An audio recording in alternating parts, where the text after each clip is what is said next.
हरे कृष्णा, राधे राधे। स्वागत है आपका कन्हैया स्टोरी की आध्यात्मिक यात्रा में। आज इस वीडियो में हम जानेंगे कि कन्हैया जी लड्डू गोपाल कैसे बने। श्री कृष्ण जन्माष्टमी को श्री कृष्ण जन्मोत्सव के रूप में जाना जाता है।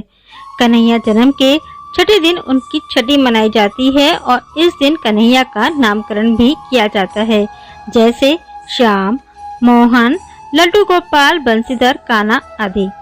इनमें से लड्डू गोपाल नाम काफी प्रसिद्ध है, लेकिन क्या आप जानते हैं कि भगवान कृष्ण का नाम लड्डू गोपाल कैसे और क्यों पड़ा? तो आइए जानते हैं। दरअसल ब्रज भूमि में भगवान श्री कृष्ण के एक परम भक्त रहा करते थे।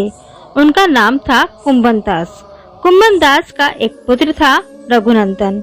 कुंभन दास हर समय प्रभु श्री कृष्ण की भक्ति में लीन रहते थे और पूरे नियम से भगवान की सेवा करते थे। वे उन्हें छोड़कर कहीं नहीं जाते थे ताकि उनकी सेवा में कोई विघ्न ना हो। एक दिन वृंदावन से उनके लिए भागवत कथा करने का न्योता आया। पहले तो उन्होंने मना कर दिया, लेकिन लोगों के जोर देने पर वे कथा के लिए जाने के लिए तैयार हो गए।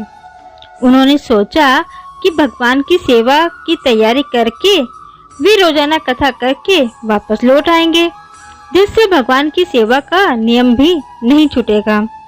उन्होंने अपने पुत्र को समझा दिया कि वे भोग तैयार कर चुके हैं, तुम्हें बस समय पर ठाकुर जी को भोग लगा देना है। कुंभन दास जी ने अपने पुत्र रघुनंदन को समझाया और वहां से चले गए। रघुनंदन ने भोजन की थाली ठाकुर जी के सामने रखी और सरल मन से आग्रह किया कि ठाकुर जी आओ और भोग लगा लो।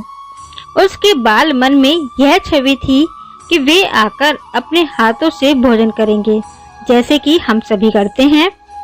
उसने बार बार ठाकुर जी से आग्रह किया, लेकिन भोजन तो वैसे का वैसा ही रखा रहा।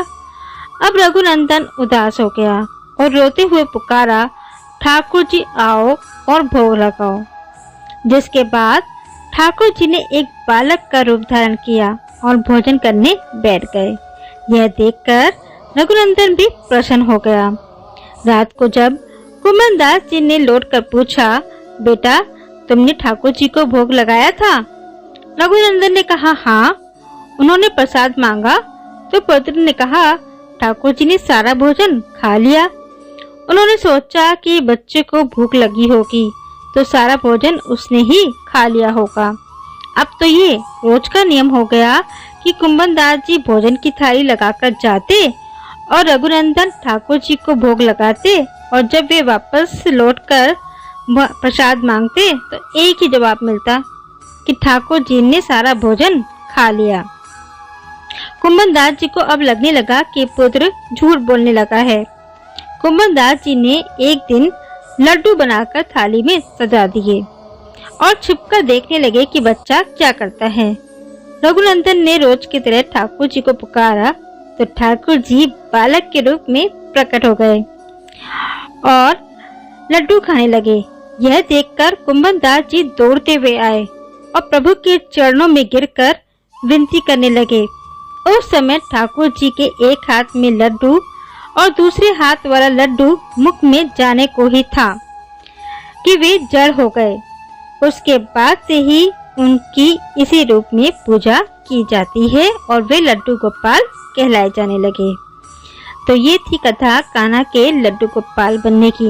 ये कथा आपको कैसी लगी नीचे कमेंट बॉक्स में लिखकर अवश्य बताएं। राधे राधे।